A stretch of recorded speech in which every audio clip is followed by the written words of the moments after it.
नितीन बानुगडे पाटील सरांना विनंती करते की त्यांनी इथंच थांबावं, कारण इथून पुढे तुम्हालाही आम्हाला ऐकायचं आहे. प्राध्यापक नितीन बानुगडे पाटील सर, टाळ्यांच्या गजरात आपण त्यांचं स्वागत करूयात. आपल्याला माहितीच आहे, महाराष्ट्रात आणि महाराष्ट्राबाहेर सुप्रसिद्ध व्याख्याते म्हणून ते प्रसिद्ध आहेत. एवढंच नव्हे तर जगातील सर्वात कमी वयाचा महानाट्यकार म्हणून त्यांचा जागतिक गौरव झालेला आहे. स्वतःच्या तेजस्वी वाणीतून महाराष्ट्राच्या कानाकोपऱ्यापर्यंत छत्रपती शिवाजी महाराज, छत्रपती संभाजी महाराज, यशवंतराव चव्हाण अशा अनेकांचं जीवित कार्य तरुण पिढीपर्यंत प्रभावीपणे पोहोचवण्याचं महत्त्वाचं काम त्यांनी आपल्या प्रभावी वक्तृत्वातून कायमच केलेलं आहे. अनेक विषयांवर प्रबोधन, गड किल्ल्यांच्या संवर्धनासाठी त्यांनी नेहमीच पुढाकार घेतला आहे. त्यांच्या व्याख्यानाचं वैशिष्ट्य म्हणजे इतिहासाचा शोध घेत भविष्याचा वेध घेणारी त्यांची वर्तमानातील व्याख्यानं प्रबोधनाचा नवा जागर घडवणारी ठरली आहेत. आणि प्राध्यापक, इतिहास अभ्यासक, लेखक, प्रेरणादायी वक्ते ज्यांची आज इथे खरंच गरज आहे, एसपी फायनान्स अकॅडमी ऑफ इंडियानं त्यांना म्हणूनच इथे आमंत्रित केलं आहे. सचिन सरांनी तुमच्याशी संवाद साधायला मी आमंत्रित करते प्राध्यापक नितीन बानुगडे पाटील यांना. शेकडो घडलेत, हजारो घडतायत आणि लाखो घडवायचे आहेत. या उद्दिष्टानं एसपी फायनान्स अकॅडमी यांनी आयोजित केलेला आजचा हा कार्यक्रम सर्वसामान्य माणसांच्या जीवनामध्ये नवी सकाळ रोजच आली पाहिजे यासाठी सातत्यानं कार्यरत असणारं दैनिक सकाळ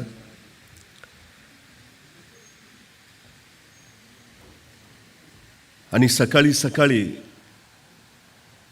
या सोहळ्यासाठी उपस्थित असलेले आपण सर्व.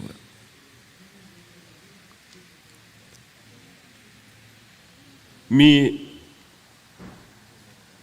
येता येता पुण्यात महात्मा फुले मंडईच्या तिथं होतो. ड्रायव्हरला सांगितलं गाडी आत पार्किंगला लाव. तो गाडी आत लावायला गेला म्हणून मी बाहेर उभा राहिलो. तिथे एक गजरेवाला गजरे विकत होता. साहजिकच माझं त्याकडं लक्ष द्यायचं काही कारण नव्हतं, पण त्याची बोलण्याची विशिष्ट जी पद्धत होती, त्याचं गजरे विकण्याचं जे कौशल्य होतं, त्याच्यामुळं साहजिकच मी त्याच्याकडे आकर्षीला गेलो. तो गजरे विकताना असं सांगत होता, ओ ताई गजरा घ्या, 1 महिना सुकणार नाही. ओ काकू गजरा घ्या, 1 महिना सुकणार नाही. ओ मॅडम गजरा घ्या, 1 महिना सुकणार नाही. येणाऱ्या जाणाऱ्या महिलांना ते बोलणं ऐकून आश्चर्य वाटायचं. असला कसला गजरा, 1 महिना सुकणार नाही. त्या पाठीमागा वळायच्या आणि पटकन गजरा विकत घेऊन टाकायच्या.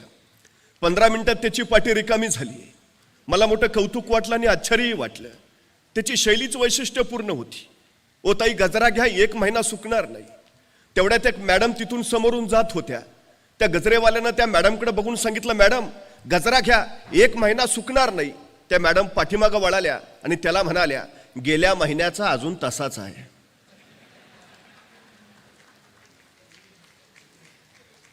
मला प्रश्न पडला, शिक्षण न घेतलेला तो गजरेवाला त्याचं कौशल्य महत्वाचं की शिक्षण घेऊन त्याच्या कौशल्यावर मात करणाऱ्या त्या मॅडमचं ज्ञान महत्वाचं? दोन्ही गोष्टी अत्यंत गरजेच्या आहेत. ज्ञानही अवश्य असायला हवं आणि कौशल्यही असायला हवं. क्षमता प्रत्येक माणसामध्ये असतेच, बुद्धी प्रत्येकाला दिलेली आहेच, फक्त त्याचा प्रत्येकजण कसा वापर करतो याच्यावर त्याचं यश अवलंबून असतं. ही सगळ्यात महत्त्वाची गोष्ट आहे. मुळामध्ये आपल्यात काय आहे याची ओळख होणं हेच यशाकडं जाणारं पहिलं आपलं पाऊल ठरतं. दुर्दैवानं आपल्यातल्या बऱ्याच लोकांना आपल्यात नेमकं काय आहे याचाच शोध अखेरपर्यंत लागत नाही. त्यामुळे ती माणसं यशस्वी होत नाहीत. ही सगळ्यात महत्त्वाची गोष्ट आहे. मी अभिनंदन करतो सकाळचं, मी अभिनंदन करतो एसपी अकॅडमीचं की माणसांमध्ये जे आहे त्याचा शोध घ्यावा, त्यांना दिशा द्यावी आणि त्यांना मार्गरत करावं आणि यशस्वी बनवावं या हेतूनं हा सगळा उपक्रम ते इथं आयोजित करतायत. ही सगळ्यात महत्त्वाची गोष्ट आहे. खरं तर आम्ही लहानपणापासून सातत्यानं शिकणं या गोष्टीला अपार महत्त्व देतो आणि ते महत्त्वाचंच आहे. खरं तर शिक्षण ही महत्त्वाची गोष्ट आहे, पण कुठलीच महत्त्वाची गोष्ट शिकता येत नाही ही सगळ्यात मोठी वस्तुस्थिती आहे. माणूस जर शहाणा होत असेल तर तो पुस्तकाच्या पानावरच्या ज्ञानापेक्षा अनुभवानं सगळ्यात जास्त शहाणा होतो, ही सगळ्यात मोठी वस्तुस्थिती आहे. त्यामुळे जीवनाच्या प्रांगणामध्ये ज्यावेळी तुम्ही पाऊल टाकता, चालत चालत राहता, टक्के-टोणपे अनुभवता, संकटांचा मुकाबला करता, आव्हानांना सामोरे जाता, त्यावेळी तुम्ही जे अनुभव समृद्ध होता, ती अनुभव समृद्धता खऱ्या अर्थात तुम्हाला शहाणी करत असते, ही सगळ्यात मोठी वस्तुस्थिती आहे. त्यामुळे खरं तर या शहाण्या होण्याच्या प्रक्रियेतला हा एक टप्पा आहे असं मानायला आपण काही हरकत नाही. मुळामध्ये सगळ्यांचं अंतिम ध्येय काय? एक प्रश्न त्याहीपेक्षा महत्वाचा आहे. मुळात प्रत्येकानं आपापलं ध्येय ठरवलं आहे काय, या प्रश्नापासून आपल्याला सुरुवात करावी लागते. बघतो जमलं तर, करतो बघून, पाहतो काय होतंय का, अशा प्रश्नांच्या मालिकेत जी माणसं सातत्यानं अडकत राहतात ती माणसं आयुष्यात काहीही करू शकत नाहीत. ही सगळ्यात महत्वाची गोष्ट आहे. कुठं जायचं आहे ते पक्क ठरवता आलं पाहिजे. एकदा ते ठरलं की मग मार्ग निवडता येतो. मार्ग निवडता आला की त्या मार्गावरच्या अडचणी शोधता येतात. अडचणी शोधता आल्या की त्याच्यावर कशी मात करायची हे ठरवता येतं आणि त्याच्यासाठी जे जे गरजेचं आहे ते मग मिळवता येतं. ही सगळ्यात महत्वाची गोष्ट आहे. अनेकांना असं वाटतं की माझा मार्ग खडतर नको, तो सुलभ असायला हवा. अनेकांना असं वाटतं की माझ्या वाटेत संकट यायलाच नकोत. अनेकांना असं वाटतं की मी राजासारखं जगायला हवं. पण सगळ्यात महत्वाची गोष्ट अशी आहे की राजासारखं जगायचं असेल तर पहिल्यांदा राजासारखं वागायला शिकलं पाहिजे. हा सगळ्यात महत्वाचा पैलू आम्ही विसरतो. राजा म्हणून कसं वागायचं याचे आडाखे ज्यावेळी तुम्ही बांधायला जातात त्यावेळी मग या सगळ्या गोष्टी तुमच्या समोर येतात. ही सगळ्यात महत्वाची गोष्ट आहे. अनेकांना अनेक अनुभव येतात. खरं तर मी वारंवार असं सांगत राहतो की अलीकडचा सध्याचा काळ जर आम्ही पाहिला, सगळ्यांचं अंतिम ध्येय काय? पूर्वी ध्येय वेगवेगळी होती, आता ध्येय मर्यादित झाली. साधारणपणे काय अपेक्षित आहे? मला पैसा हवाय का? मला पैशानी सारं मिळवता येतं. मला जे हवंय ते मला कमावता येईल. माझ्याकडे फक्त पैसा हवा. म्हणजे माणसाच्या खिशात अर्थ आला की त्याच्या जगण्याला अर्थ येतो. हा साधा सरळ सुविचार आम्ही आमच्या मेंदूवर पूर्णपणे कोरून ठेवलाय. मग सगळ्यात महत्वाचा प्रश्न तिथून सुरू होतो की पैसा कमावणं आणि पैसा बनवणं यातला मूलभूत फरक तरी आमच्या लक्षात आलाय का? जो पैसा कमावतो तो पैसा गमावतोही, पण जो पैसा बनवतो त्याला गमावण्याची भीती नसते. ही सगळ्यात महत्वाची गोष्ट आहे. त्यामुळे आम्ही नेमकं कुठल्या मार्गाने जाणार आहोत याचाही विचार आम्ही प्रामुख्यानं करायला हवा. आता याच्यामध्ये आणखी 2 टप्पे आहेत. आम्ही शिक्षण शिक्षण शिक्षण सतत म्हणतो आणि समाजामध्ये जो उच्च शिक्षित आहे त्याला प्रतिष्ठा आहेच. त्या शिक्षणाच्या जोरावर आम्ही उत्तम नोकरी मिळवतो, नोकरीच्या जोरावर आम्ही उत्तम पगार मिळवतो आणि पगाराच्या जोरावर आम्ही जीवनातली सगळी सुख हस्तगत करतो. त्यामुळे समाजामध्ये नोकरी शिक्षण या गोष्टीला प्रतिष्ठा आहेच, याच्याबद्दल अजिबात शंका नाही. पण प्रश्न असा आहे की पूर्वीचा काळ वेगळा होता, कारण उपलब्ध नोकऱ्यांची संख्या आणि ग्रॅज्युएट झालेल्यांची संख्या याच्यात तफावत होती. सुशिक्षित लोक कमी होती, नोकऱ्या जास्त उपलब्ध होत्या. शिक्षणाचं प्रमाण वाढलं तशी पदवीधरांची संख्या वाढली आणि नोकरीची उपलब्धता कमी झाली. नुसत्या पदवीधराला नोकरी मिळेना आणि मग आणखी पोस्ट ग्रॅज्युएट व्हायकडे कल वाढला. त्याच्यानंतर तिथं सुद्धा तीच अडचण सुरू झाली की नोकऱ्यांची उपलब्धता आणि शिक्षितांची संख्या याच्यातली तफावत अति जास्त निर्माण झाली. माणसं मग नोकऱ्यांसाठी भटकत भटकत राहिली आणि मग भाकरीचा चंद्र शोधण्यातच अर्धी जिंदगी बर्बाद झाली. अशी ही उदाहरणं आम्ही जागोजागी पाहायला लागलो. प्रश्न असा आहे की खरं शिक्षण महत्वाचं आहे का? मुळात एक गोष्ट आम्ही लक्षात घेतली पाहिजे, गरजेचंच आहे, पण त्याच्या पलीकडे दुसरे पर्याय आपल्याकडे नाहीत का? त्या पर्यायांचा शोध आम्ही घेतलाय का? नोकरी मिळाली नाही, आता आयुष्याचं काही खरं नाही, आम्ही सरळ सरळ निराश होऊन जातो. पण एक गोष्ट कायम लक्षात ठेवा, ज्यावेळी आपल्यासाठी एक दरवाजा बंद होतो त्यावेळी नियती आपल्यासाठी इतर 10 दरवाजे उघडून ठेवत असते. पण दुर्दैवानं त्या बंद झालेल्या दरवाजावरच आम्ही धडका मारत राहतो, डोकं फोडून घेतो, पण इतर 10 दरवाजे उघडे आहेत त्याचा शोध घेणंच मुळात नाकारतो. ही आमची सगळ्यात मोठी शोकांतिका आहे. आम्ही शोध घेतले पाहिजेत, हा सगळ्यात महत्वाचा विषय आहे. एक प्राचीन मंदिर होतं, देशोदेशीचे भक्तगण तिथं यायचे आणि त्या मंदिराचे ट्रस्टी बदलले. ट्रस्टी बदलल्यावर त्यांनी नवीन नियम काढला की मंदिरात काम करणाऱ्या प्रत्येकाला इंग्रजी हे आलंच पाहिजे, इंग्रजी कंपल्सरी. आता त्या मंदिरात अनेक लोक काम करत होते, इंग्रजी येत होतं असं नाही. ज्यांना इंग्रजी येत नव्हतं त्यांना त्यांनी इंग्रजी शिकण्यासाठी प्रवृत्त केलं. काही लोकांना शिकून इंग्रजी आलं. पण त्याच मंदिरात गेली 30 वर्ष एक घंटा वाजवणारा माणूस होता, ज्याचं काम फक्त घंटा वाजवायची एवढंच होतं. त्यालाही सांगितलं तुला इंग्रजी आलं पाहिजे. 55 वर्ष वयाच्या त्या गृहस्थानं विचारलं, माझं काम घंटा वाजवण्याचं आहे, मला इंग्रजी येऊन काय उपयोग, मला घंटा कुठे इंग्रजीतनं वाजवायची आहे, नाही आलं तरी चालेल की. ट्रस्टीने सांगितलं नाही, नियम म्हणजे नियम. तुला जर नोकरी टिकवायची असेल तर तुला इंग्रजी आलंच पाहिजे. 55 वर्षाच्या त्या गृहस्थानं त्या वयात शिकण्याचा प्रयत्न केला, पण दुर्दैवानं त्याला ते जमलं नाही. अखेर नाईलाजानं त्याला ती घंटा वाजवण्याची नोकरी सोडावी लागली. आता नोकरी सुटली, करावं काय? तो रडत बसला, हताश झाला. आत्महत्येचा मार्ग त्यांनी पत्करला नाही. त्यांनी विचार केला, जगायला तर हवं, न रडता लढायला तर हवं. काय करता येईल, मला संधी आजूबाजूला आहेत का? आणि त्याच्या लक्षात आलं, मंदिर प्राचीन आहे, गावोगावीचे देशोदेशीचे भक्त येतात, गर्दी प्रचंड आहे. पण या मंदिराच्या आवारात जर कुणाला चहा प्यावासा वाटला तर तिथं एकही चहाचं दुकान नाही. जगण्यासाठी, पोटाची खळगी भरण्यासाठी त्यांनी मंदिराच्या बाहेरच्या आवारात एक छोटी चहाची टपरी टाकली. आणि बघता बघता तिथं दुसरी चहाची टपरी नव्हती, उपलब्धताच नव्हती. आपोआप त्याचं चहाचं दुकान उत्तम चालायला लागलं. कौशल्य होतच, चवही दिली. बघता बघता त्याचा धंदा आणखी जोरात वाढला. काही दिवसातच त्या छोट्या टपरीचं रूपांतर त्याने एका मध्यम हॉटेलमध्ये केलं. तिथंही बरकत आली. बघता बघता त्यांनी मोठं हॉटेल बांधलं. आणखी पैसा येत राहिला. बघता बघता त्यांनी 3 स्टार हॉटेल तयार केलं. तेही अफाट चाललं. 5 स्टार हॉटेल त्यांनी बांधलं. त्या 5 स्टार हॉटेलमध्ये देशो विदेशाची लोक यायला लागली, राहायला लागली. तिथलं व्यवस्थापन, तिथलं नियोजन बघून भारावून जायला लागली. असंच एक अमेरिकेचं शिष्टमंडळ त्या 5 स्टार हॉटेलमध्ये मुक्कामाला होतं. तिथलं व्यवस्थापन, नियोजन बघितलं आणि त्या शिष्टमंडळाने इच्छा व्यक्त केली, या हॉटेलच्या मालकाला आम्हाला भेटायचं आहे. आणि मग सगळ्यांनी याला धरून पुढे आणलं. ते अमेरिकन लोक इंग्रजीतनं बोलतायत, हा पट्ट्या फक्त मान हलवतोय, संवादच काय होईना. आणि मग शेवटी जो तिथे एक जण होता त्याला कळून चुकलं, भाषेची अडचण आहे, इंग्रजी येत नसल्यामुळे हा संवाद होत नाही. त्यांनी हळूच त्याला विचारलं, काय हो, एवढ्या 5 स्टार हॉटेलचे आपण मालक आणि तुम्हाला इंग्रजी येत नाही, तुम्ही इंग्रजी शिकला नाही? तसा तो माणूस म्हटला, इंग्रजी शिकलो असतो तर अजून मंदिरात घंटाच वाजवत बसलो असतो.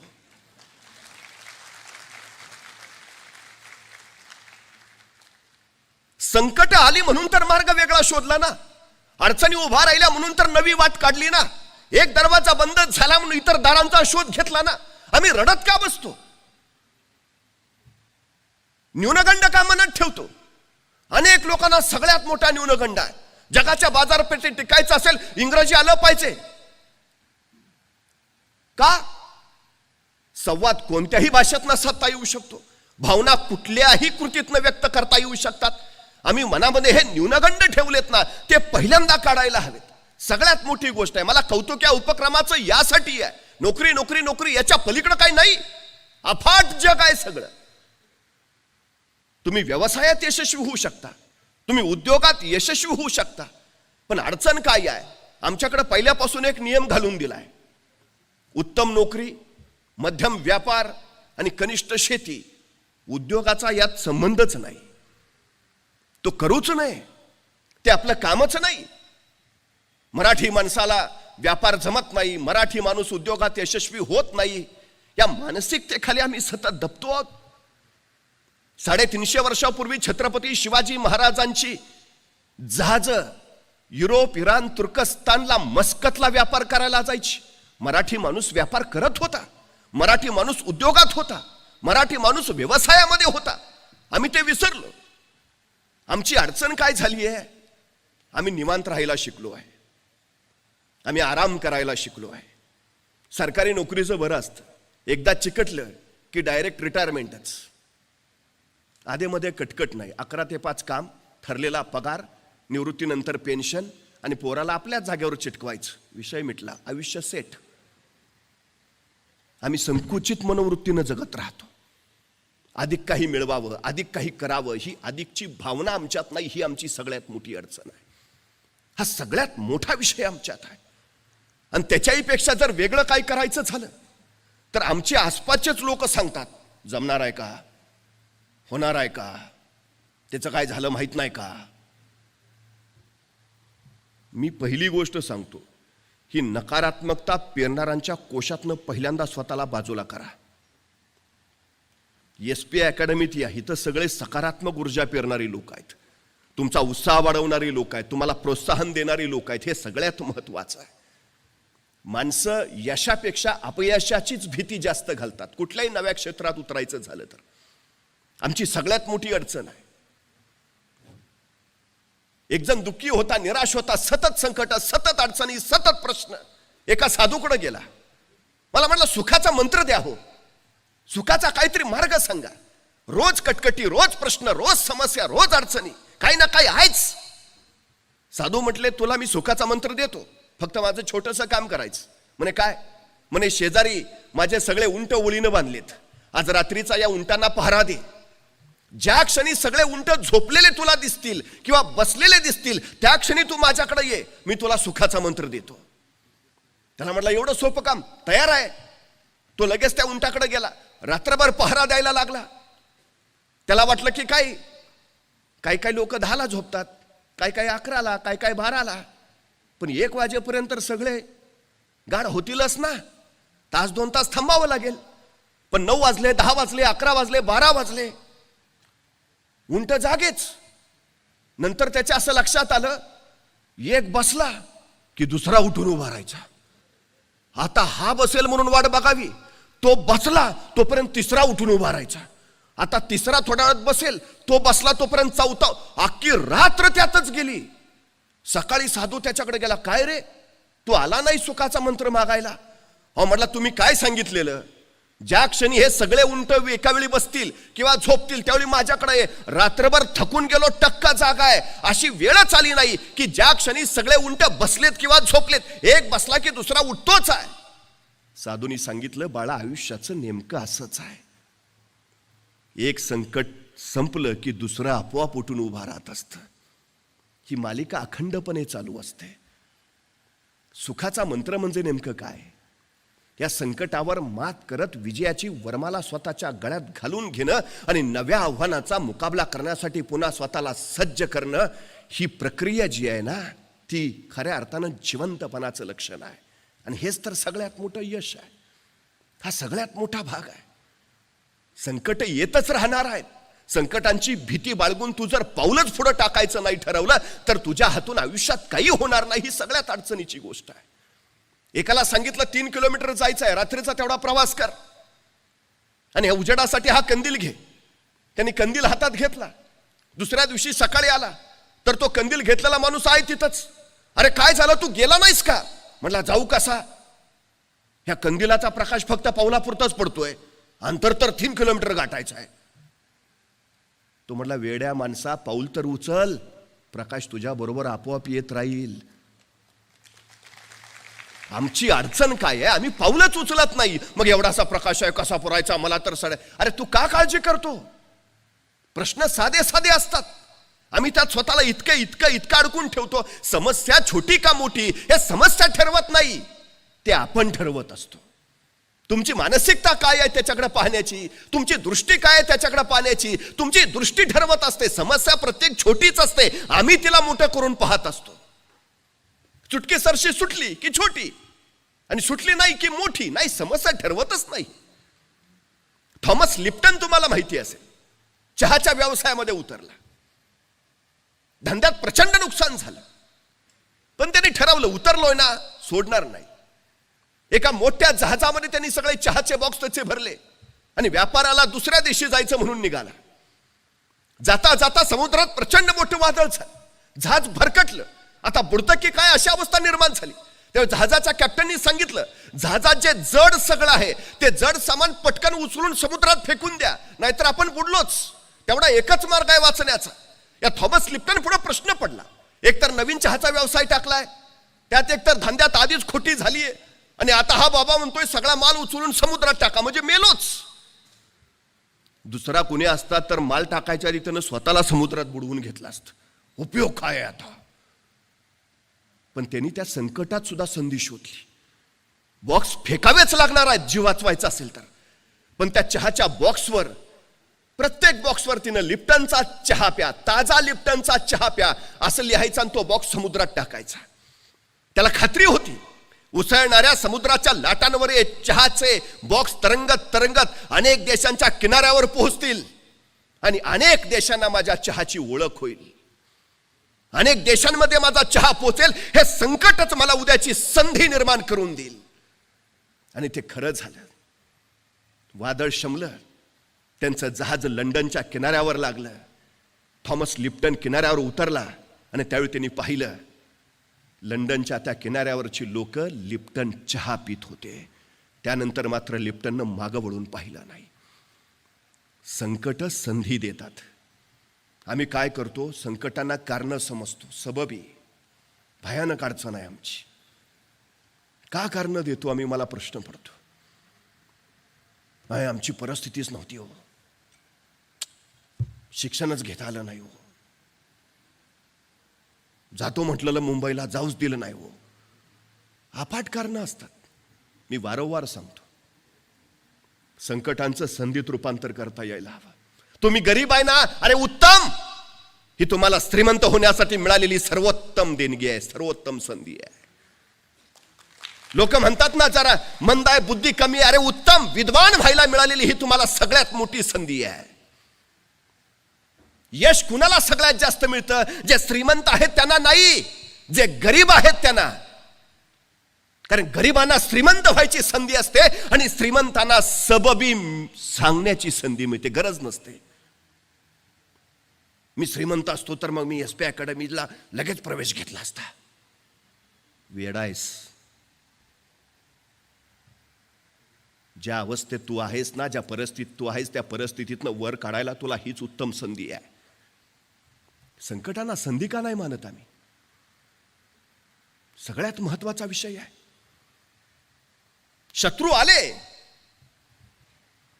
मी छत्रपती शिवाजी महाराजांना आंतरराष्ट्रीय कीर्तीचा योद्धा मानतो. याचं कारण माहिती आहे?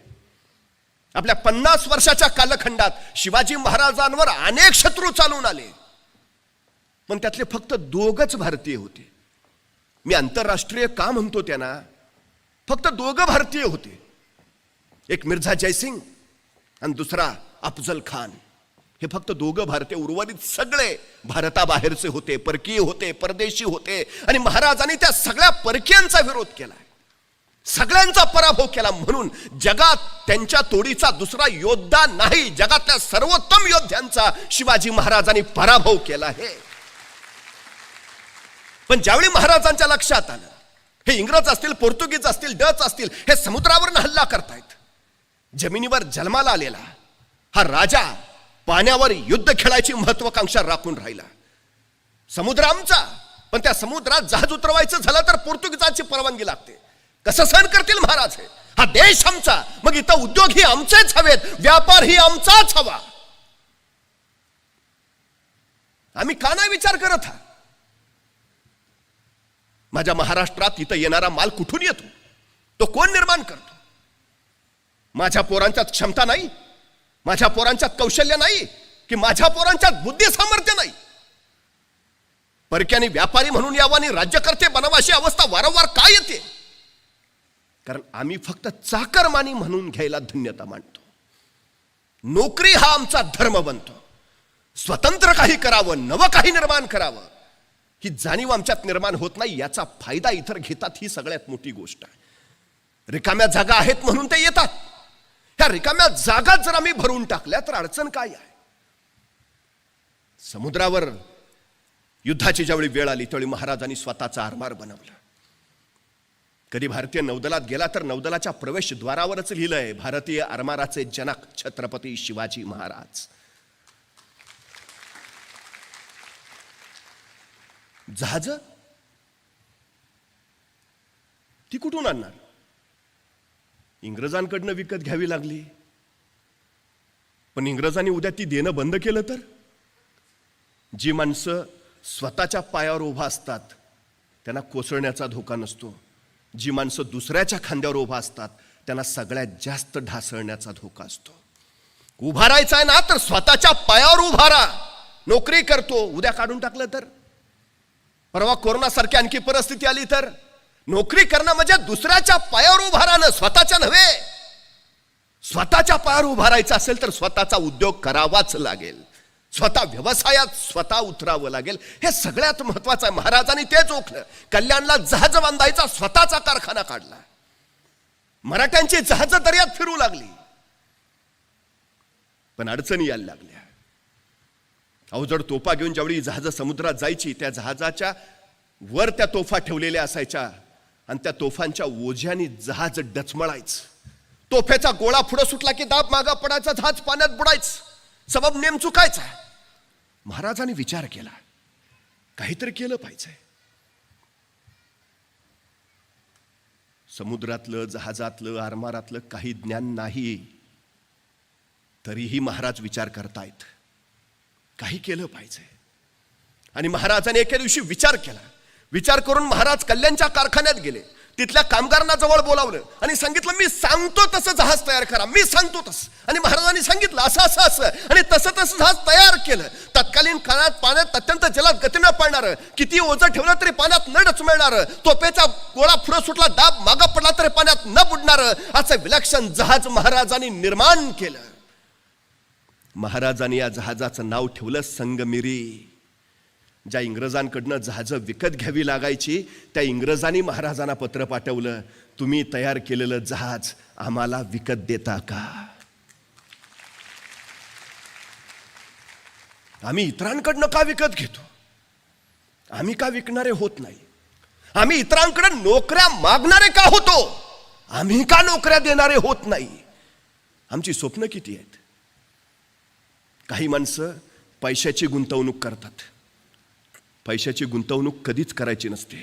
गुंतवणूक बुद्धीची करायची असते, गुंतवणूक कौशल्याची करायची असते, गुंतवणूक कष्टाची करायची असते. या तिन्ही गोष्टींच्या गुंतवणुकीवर मग पैसा बनवता येतो. आमची सगळ्यात मोठी अडचण आहे ती ही आहे. मला वाटतं पैसा गुंतवला पाहिजे. 4 रुपये पेरले तर 40 उगवतील, नाही. तुमच्याकडे पैसे नसले तरी हरकत नाही. महाराजांकडे काय होतं? कारण देत नाही बसले. कोणी तोफ्या दिल्या तर उडवून म्हणतो, कोणी सैन्य दिलं तर लढीन म्हणतो. मुळात तुम्हाला इच्छा हवीच. इच्छा असेल तर जिद्द येते, जिद्द असेल तर आत्मविश्वास येतो, आणि आत्मविश्वास असेल तर क्षमता, कौशल्य आपोआप निर्माण होतं. हे सगळ्यात महत्वाचं आहे. परवा एकाला मी म्हटलं, काय रे, 100 मीटर अंतर किती वेळात पळशील? तू बोले नाच. 100 मीटर अंतर किती वेळात पळायचंय का? अरे हो, किती वेळात पार करशील? 100 मीटर म्हणजे किती? मग त्याला अंतर सांगितलं, बाबा इथून तिथपर्यंत जायचं म्हणजे 100 मीटर. किती वेळात पळशील? 5 मिनिटं लागतील. अरे ऑलिम्पिकचं रेकॉर्ड 9 सेकंदाचा आहे. 5 मिनिटं काय सांगतो? 1 मिनिट सांग, 2 मिनिट का 5 मिनिटं? नाही नाही, आपल्याला तेवढाच लागतोय. अरे जमेल ना तुला? मला माहिती आहे ना माझं, मला माहिती आहे ना मी किती वेळात. 5 मिनिटं लागतील. अरे प्रयत्न, अहो मला माहिती आहे, पण तेवढ्यात कुणीतरी ओरडला, रे पर कुत्र मागं लागलंय. इतक्या भयान वेगानं पळत सुटला, 7 सेकंदात 100 मीटर. म्हटलं काय झालं? मग चावला असताना. अरे तुला मगाशी सांगितलं तर म्हणला 5 मिनिटं लागतील, आणि कुत्रा मागं लागला तर तू ऑलिम्पिकचं पण रेकॉर्ड मोडलंस. ऑलिम्पिकचं 9 सेकंद आहे, तू 7 सेकंद. म्हणजे क्षमता नाही का तुमच्यात? क्षमता आहे. ती बाहेर कधी येते? तशी तळमळ एकदा सुरू झाली ना उरात, मिळवायचंय मिळवायचंय मिळवायचंय करत, हे वेडी माणसं इतिहास घडवतात आणि शहाणी माणसं इतिहास वाचतात. अधिक शहाणी माणसं इतिहासाचा अभ्यास करतात, पण वेडीच इतिहास घडवतात. हे वेड कुठून येतं? हे काहीतरी घडवण्याच्या उर्मेतनं आणि ऊर्जेतनं येतं, ते हवं. सगळ्यात महत्वाचं आहे ते. पेट्रोल पंपावर पेट्रोल भरणारा एक पोर, आपण स्वप्न मोठी अफाट, पेट्रोल पंपावर गाड्या पेट्रोल भरायला यायच्या आणि तो त्या गाड्यांच्या स्वप्नात ठरवायचा एक दिवस आपली अशी गाडी असेल. एके दिवशी पांढरी शुभ्र रोल्स राईस गाडी त्याच्या पंपावर आली आणि त्या गाडीत तेल भरताना तो त्या गाडीच्या स्वप्नात ठरवला. पेट्रोलची टाकी कधी फुल झाली, पेट्रोल कधी खाली सांडलं त्याला कळलंच नाही. पेट्रोल पंपाच्या मालकाने बघितलं, संतापला, वैतागला, सन सन 2 वाजवल्या, चालू पाड. त्या मुलाला भयान राग आला. मारलं म्हणून नाही, स्वप्न मोडलं म्हणून. तो मालकाला म्हणाला, आत्ता जातो पण परत येईन ना, तो अशा रोल्स राईस गाडीचा मालक म्हणून परत येईन. ते पोरगा गेला. 30 वर्षांनी तोच मुलगा तशीच पांढरी शुभ्र रोल्स राईस घेऊन त्या पेट्रोल पंपावर आला. मालकाला भेटला, ओळखलं का? 30 वर्षापूर्वी सांगून गेलो होतो, एक दिवस परत येईन ना, तो स्वतःची पांढरी शुभ्र रोल्स राईस गाडी घेऊन येईल. आलोय, माझं नाव धीरूभाई अंबानी. किती शिक्षण होतं त्यांचं, किती पैसे होते त्यांच्याकडे सुरुवातीला. क्षमता आहे तुमच्यात, जिद्द हवी, आत्मविश्वास हवा स्वतःवर, हो करूच शकतो, मग आपोआप होतं सगळं. पण आम्ही माणसं काय करतो, निवांत, आराम, सहज आलं पाहिजे, सारं सहज मिळालं पाहिजे, फार कष्टही नको आहेत आम्हाला, वेळेत घरी पण पोहोचलं पाहिजे. आमची सगळ्यात मोठी अडचण आहे. नोकरीकडे कल त्यासाठी आहे हो, बाकी काही नाही. एक मोठी मल्टीनॅशनल कंपनी होती आणि त्या कंपनीच्या बाहेर एक छोटंसं हॉटेल होतं जिथं उत्तम समोसे मिळायचे, उत्तम समोसे. त्या मल्टीनॅशनल कंपनीतले बरेचसे अधिकारी त्या हॉटेलमध्ये येऊन समोसे खायचे. बऱ्याच वर्षाच्या या दिनक्रमामुळं त्या हॉटेलवाल्याची आणि त्या मल्टीनॅशनल कंपनीच्या जनरल मॅनेजरची मैत्री झाली. एके दिवशी दुपारी हे जनरल मॅनेजर आपल्या मित्रांसोबत तिथं समोसे खायला आले. या हॉटेलवाल्यानं त्यांना समोसे दिले आणि सहज जनरल मॅनेजरने विचारलं, काय रे, तुझा मुलगा काय करतो? हॉटेलवाला म्हणाला, काय नाही, आता माझ्या मागं हे हॉटेल सांभाळेल. वेडा आहेस का काय? स्वतःचं आयुष्य वाया घालवलंस या टपरीत, आता पोराचं कशाला आयुष्य वाया घालवतोस? त्यापेक्षा त्याला उत्तम शिकव, उत्तम डिग्री घेऊ दे, माझ्या कंपनीत पाठव, माझ्या कंपनीत नोकरी मिळेल. अरे बघ काय, आज मी क्लार्क म्हणून, तुझं ज्यावेळी हॉटेल चालू झालं इथं त्यावेळी मी या कंपनीत क्लार्क म्हणून लागलो. 20 वर्षात काय बदल झाला? 20 वर्षात मी क्लार्कचा जनरल मॅनेजर झालो. माझा 5,000 वरनं पगार आज 75,000 आहे. आणि तू छोट्या टपरीचं रूपांतर फक्त एका मध्यम हॉटेलमध्ये केलंस. प्रगती बघ, नोकरीमध्ये मान आहे, सन्मान आहे, स्टेटस आहे, प्रतिष्ठा आहे. तुझ्या मुलाला इकडं नको गुंतवूस. हॉटेलवाल्यानं म्हटलं, तुमचा सल्ला अत्यंत योग्य आहे, पण माझं ठरलंय. अरे वेडा आहे का तू? ऐक माझं, माझ्याकडे पाठव त्याला, माझ्या कंपनीत काम देतो, प्रगती करत करत तो पुढे जाईल. तर म्हटला, नको, आहे ते बरं आहे. मला म्हटला, साहेब सांगा, 20 वर्षापूर्वी तुम्ही ज्यावेळी या कंपनीत लागला त्याचवेळी मी इथं समोस्याची टपरी टाकली. त्यावेळी माझा रोजचा धंदा 200 रुपये होता. आज माझा या छोट्याशा हॉटेलमधला रोजचा धंदा 20,000 रुपये आहे. त्यातला 10,000 रुपये माझा मी नफा पकडला तर 3 लाख रुपये मी महिन्याला कमावतो. आणि 20 वर्षात तुम्ही किती पगारावर गेलाय? 75,000 रुपयेवर. 2.25 लाख रुपये मी तुमच्यापेक्षा जास्त कमावतो. मला एका प्रश्नाचं उत्तर द्या मॅनेजर साहेब, आता तुम्ही निवृत्त व्हाल जनरल मॅनेजर पदावरनं, मग तुमच्या पदावर तुमच्या मुलाला लगेच चिटकवता येईल का? असं कसं होईल? त्याला डिग्री घेतली पाहिजे, स्वतःचं श्रेष्ठत्व सिद्ध केलं पाहिजे, त्याच्या मुलाखती होतील, सगळं झाल्यावर मग त्याला ती पोस्ट मिळेल. म्हणजे म्हटला, तुमच्या पोराला परत 25 वर्ष शिकलं पाहिजे, परत नोकरीसाठी वाट बघितली पाहिजे, म्हणजे तुमच्या खुर्चीवर तो असा येऊन अजिबात बसणार नाही. म्हणजे शक्यच नाही. माझ्या मुलाचं बरं आहे ना, माझा मुलगा लगेच माझ्या गादीवर येऊन बसेल हॉटेलवर, त्याला गरज नाही काय करायची. सगळ्यात महत्वाचं, तुमचा मुलगा नोकरी लागला तर त्याला परत क्लार्क पासून जनरल मॅनेजर होईपर्यंत धडपडावं लागेल. माझ्या मुलाला मात्र मी स्थिर करून दिलेला व्यवसाय आहे तो त्याच्या हातातील, आणि जिथपर्यंत मी कमवून ठेवलाय तिथपासून तो पुढं प्रगती करेल. पुढं आम्ही अधिकाधिक वाढत जाऊ, तुम्ही मात्र निवृत्त होऊन तिथंच असाल. कशासाठी नोकरी? ती तुम्हाला मर्यादित बनवते आणि व्यवसाय तुम्हाला अमर्यादित बनवतो. स्वप्न कशी आहेत तुमची? मर्यादित की अमर्यादित? मुळात स्वप्न बघायला शिकलं पाहिजे. स्वप्नही दोन पद्धतीनं पाहता येतात.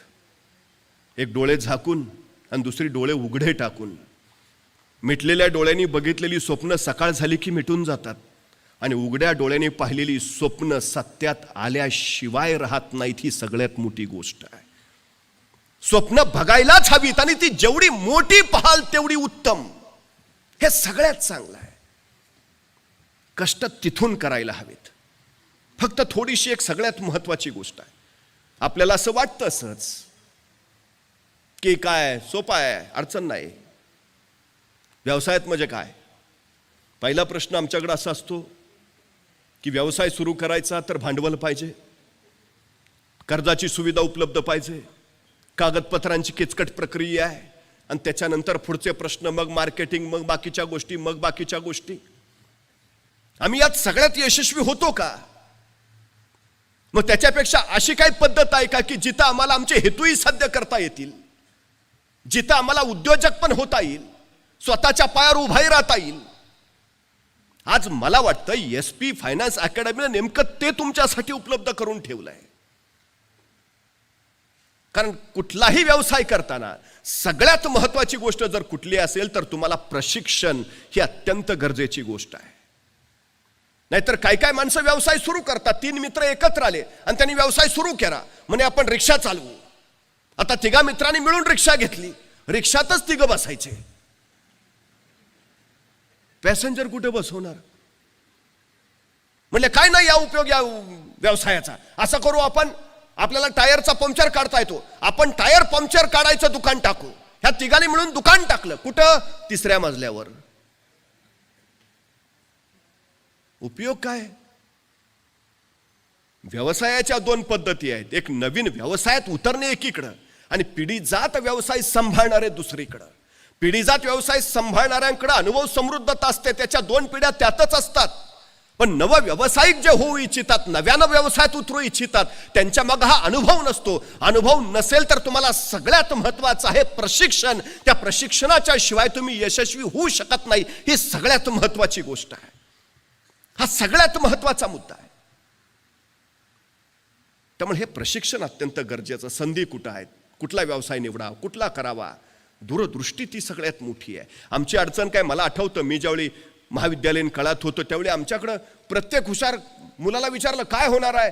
इंजिनियर. कुठला? सिव्हिल.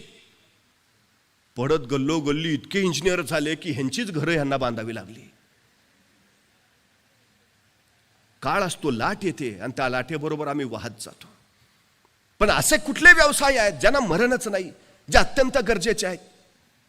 तुम्हाला माहिती आहे 25 वर्षापूर्वी जर कधी कुणी म्हटलं असतं पाणी विकत घेऊन प्यावं लागेल तर त्याला वेड्यात काढलं असतं. पण पाणी विकणाऱ्या कंपनीचा मालक आज जगात सगळ्यात जास्त श्रीमंत व्यक्ती म्हणून परवा घोषित झाला. संधी शोधली. अनेक कंपन्या अशा आहेत काहीच नाहीत प्रोडक्शन करत, मॅन्युफॅक्चरिंग नावाचा प्रकारच नाही त्यांच्याकडं, तरी जगातल्या सर्वोत्तम कंपन्या झाल्यात. नवं शोधायची उर्मी हवी, नवं काहीतरी करायची उर्मी हवी. एक गोष्ट लक्षात ठेवा, पैसे असणारी माणसं पैशावर डाव लावत नाहीत, ती कल्पनेवर डाव लावतात आणि पैशाची गुंतवणूक पैसा बनवण्यासाठी करतात. नव्या कल्पना असायला हव्यात. सतत नवीन नवीन नवीन काय चालेल याचा विचार सतत असायला हवा. हे महत्वाचं आहे. एक दुष्काळी वाळवंटी प्रांत आहे, पाऊस पडतच नाही, नव्हे तिथं काही उगवतच नाही.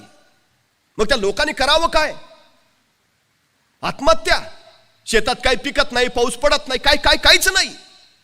पण त्यावेळी एका तरुणाच्या लक्षात आलं इतर कुठलीही पिकं इथं येत नाहीत, पण आपल्या देशामध्ये बाबळी मात्र आम्हाप येतात.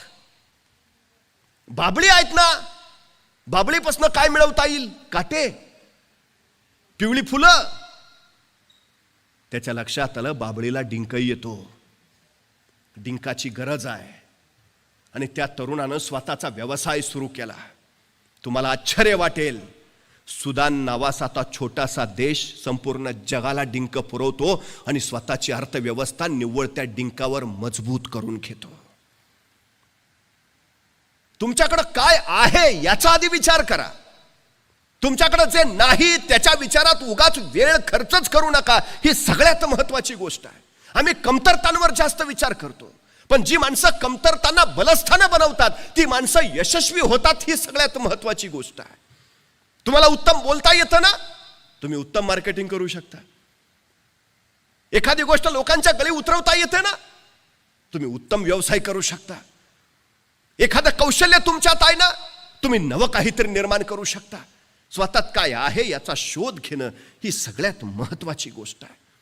हा सगळ्यात महत्वाचा मुद्दा. काहीतरी करणं हे फार महत्वाचं आहे. इच्छा असेल, प्रशिक्षण देणारे तयार आहेत, तुम्ही फक्त त्यात उतरायला हवं.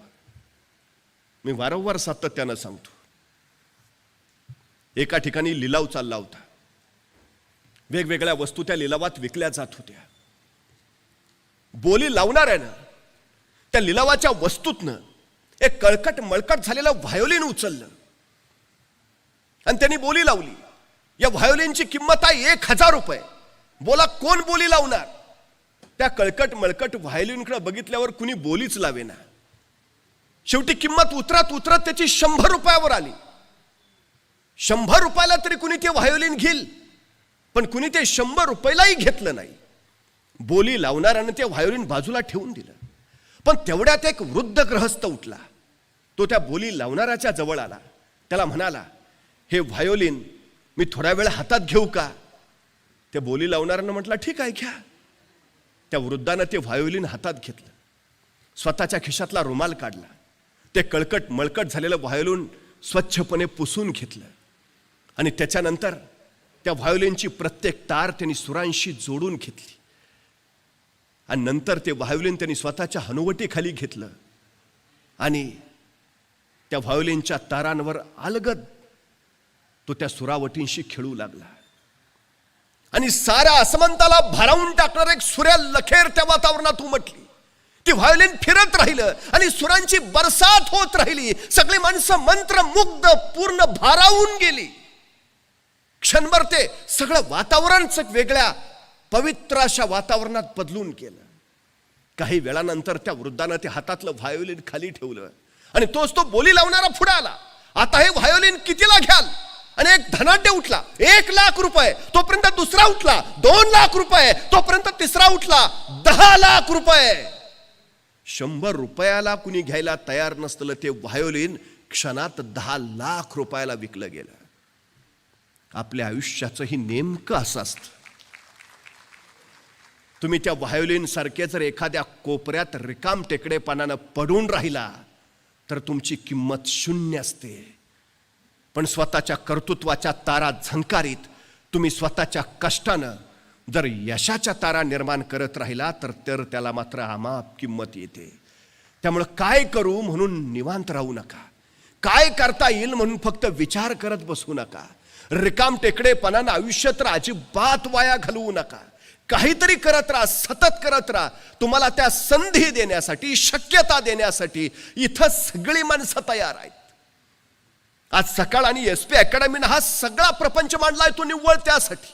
तुमच्यात क्षमता आहे, तुमच्यात सामर्थ्य आहे, तुमच्यात कौशल्य, या त्याला अधिक तजेलदार करत, अधिक धारदार करत तुमच्या त्या क्षमतांचा वापर करून आपल्याला पुढे जाता येईल. ही सगळ्यात महत्वाची गोष्ट आहे आणि निश्चितपणे आम्हाला त्या पद्धतीत जाता येतं. या सगळ्या गोष्टी आम्हाला करता येतात. फक्त एक गोष्ट लक्षात ठेवा, ज्याला पैसा आणि वेळ योग्य पद्धतीनं खर्च करता येते त्यालाच त्याचा परतावा योग्य मिळवता येतो. विनाकारण खर्च केलेला पैसा आणि विनाकारण खर्च केलेला वेळ हे दोघंही तुम्हाला गोत्यात आणतात. ही सगळ्यात महत्वाची गोष्ट आहे. परत हाताशी काही लागत नाही. अशा प्रशिक्षणासाठी तुम्ही खर्च केलेला पैसा, अशा प्रशिक्षणासाठी तुम्ही दिलेले 6 महिने, हे उद्याचं तुमचं आयुष्य घडवणारे आहेत, ही गोष्ट पहिल्यांदा आपण लक्षात घेतली पाहिजे. आणि त्या पद्धतीनं आपण काय लोक निर्णयच घेत नाहीत. असे असंख्य अतृप्त आत्मे आजूबाजूला दिसतील. त्याच वेळी विचारलं असतं तर बरं झालं असतं. आता काय उपयोग आहे?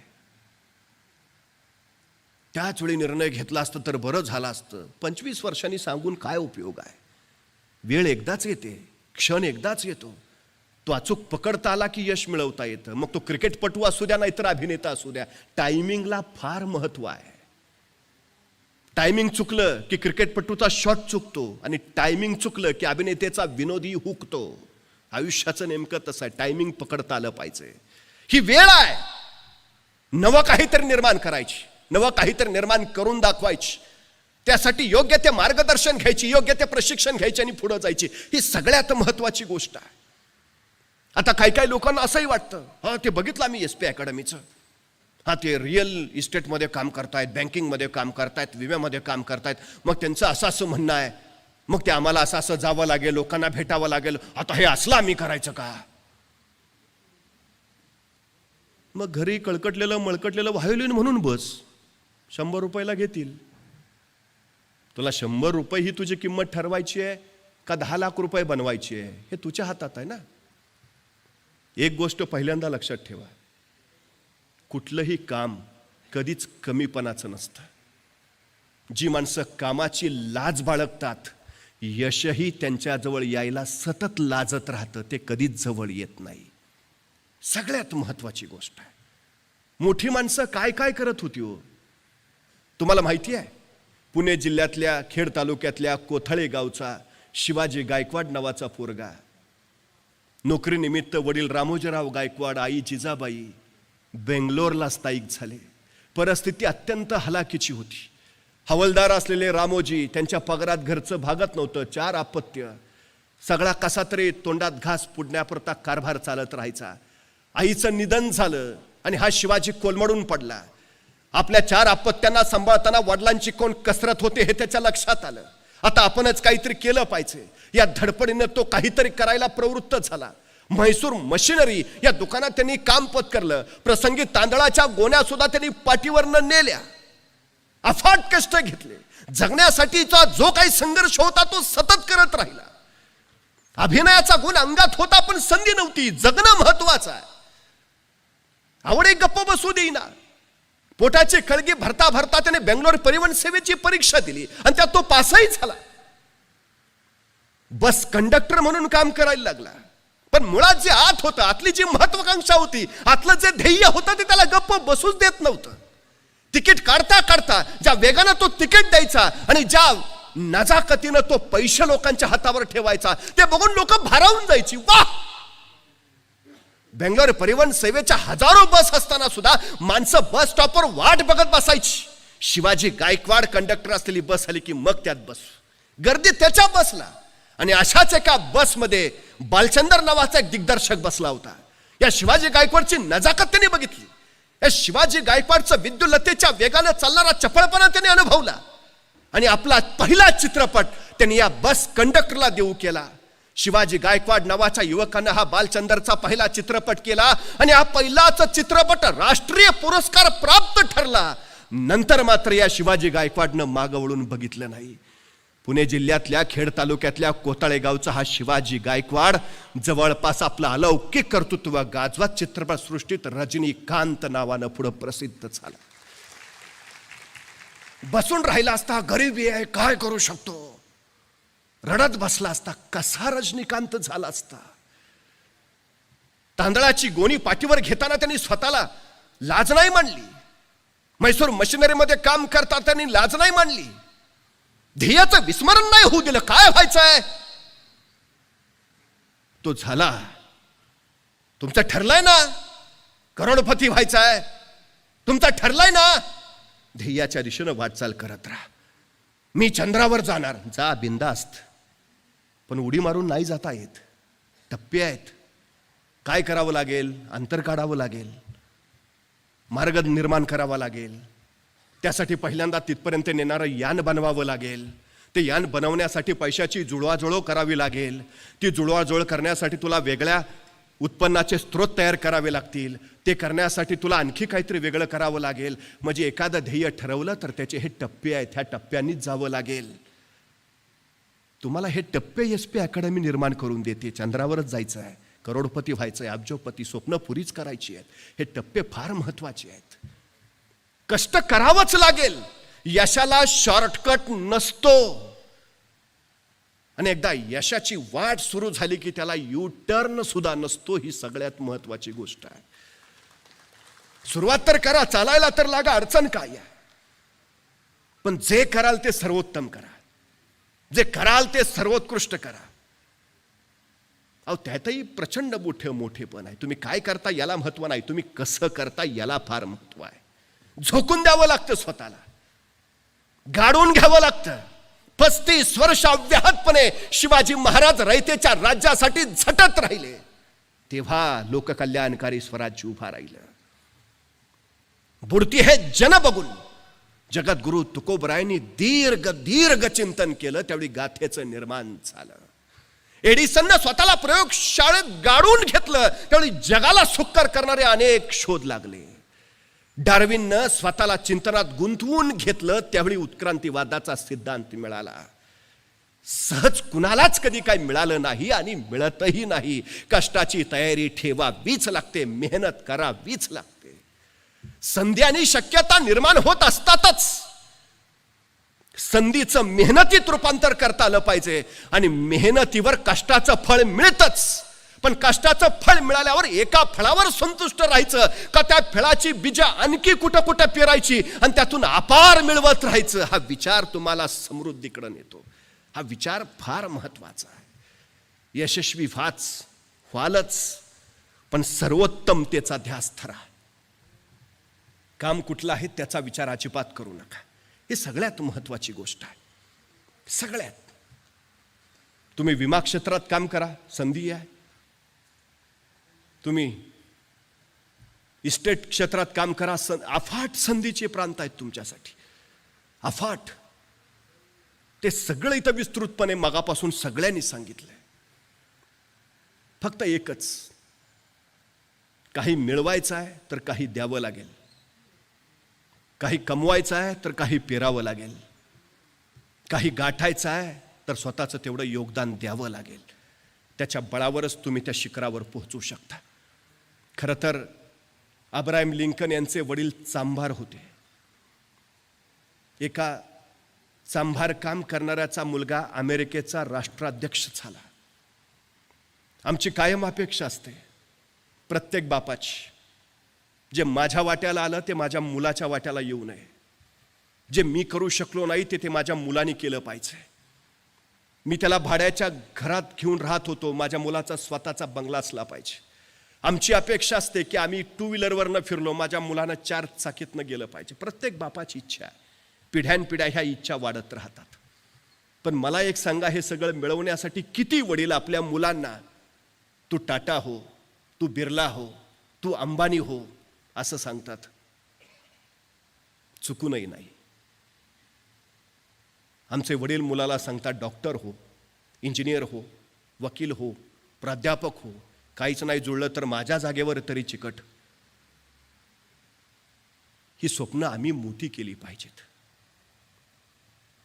आता पालकांनी नव्या पिढीला सांगितलं पाहिजे, व्यवसायात उतर, इथं संधी आहे, उद्योगात उतर, इथं कार्यक्षेत्र उत्तम आहे. हे मार्गदर्शन ज्यावेळी घडेल त्यावेळी उद्याची पिढी आमची आपोआप या क्षेत्रामध्ये उत्तम आणि सर्वोत्तम होईल. अब्राहम लिंकनचा तो संसदेतला पहिला दिवस होता. अमेरिकेतले अमीर, उमराव, सरदार आणि राजेशाही, संसदेत असणारी मोठमोठी लोक, यांना मनातनं प्रचंड खंत वाटत होती. एक चांभाराचा मुलगा राष्ट्राध्यक्ष झाला आणि त्याच्या हाताखाली आम्ही काम करायचं. आपल्या संसदेतल्या पहिल्या भाषणासाठी अब्राहम लिंकन उठून उभा राहिले आणि ते बोलायला सुरुवात करणार तेवढ्यात एक अहंकारी संसद उभा राहिला. म्हटला, लिंकन तुम्ही विसरू नका, तुम्ही एका चांभाराचे मुलगा आहात. स्वतःच्या पायातला बूट त्यांनी लिंकनला दाखवला. हा बूट तुमच्या वडिलांकडूनच मी शिवून घेतलाय. सगळ्या संसदेला वाटलं केवढा मोठा प्रचंड अपमान लिंकनचा. पहिलंच भाषण, राष्ट्राध्यक्ष, आणि एवढा घोर अपमान. हे सगळं ऐकलं. अब्राहम लिंकन शांत पुढं बोलायला लागले. त्या समोरच्या अहंकारी सद्ग्रस्ताला म्हणाले, बरं झालं या प्रसंगी तुम्ही मला माझ्या वडिलांची आठवण करून दिली. मला आनंद वाटला की तुम्ही सगळे माझ्या वडिलांकडूनच बूट बनवून घेत होता. हो, माझे वडील अमेरिकेतले सर्वोत्कृष्ट चांभार होते. त्यांच्यासारखा बूट कोणी बनवूच शकत नाही. आज तुम्ही आठवण करून दिली, बरं झालं. मी माझ्या वडिलांसारखा सर्वोत्कृष्ट व्हायचा प्रयत्न करेन. निश्चितपणे त्यांच्यासारखा सर्वोत्तम होणं मला जमणार नाही, सर्वोत्कृष्ट होणं मला जमणार नाही याची मला जाणीव आहे. पण ते त्यांच्या कार्यात जसे सर्वोत्तम होते तसे राष्ट्राध्यक्ष म्हणून मी माझ्या कार्यात सुद्धा सर्वोत्तम होण्याचा प्रयत्न करेन. आणि वडिलांबरोबर राहताना बूट शिवायचं थोडंसं शिक्षण मला माझ्या वडिलांनी दिलंय. माझे वडील आता राहिले नाहीत, पण त्यांनी शिवलेले बूट मात्र तुमच्या सगळ्यांच्या पायात आहेत. जर यदाकदाचित ते बूट टोचत असतील, लागत असतील, घट्ट होत असतील अथवा सैल होत असतील तर मला जरूर सांगा, मी ते दुरुस्त करून देईन. अमेरिकेच्या राष्ट्राध्यक्ष पदावरचा माणूस पहिल्या भाषणात हे सांगतो, कामाची लाज नाही, अजिबात नाही. हो, मी झाडू मारतो, पण मला अभिमान आहे या जगात माझ्यासारखा दुसरा कुणीच झाडू मारू शकत नाही. ही माझी सर्वोत्तमता, ही माझी सर्वोत्कृष्टता आहे. ज्या क्षेत्रात जाल, उद्योग असेल, व्यवसाय असेल, आणखी जिथं जाल तिथं फक्त एक मंत्र लक्षात राहू द्या, इथले सर्वोत्तम होईल, सर्वोत्कृष्ट होईल.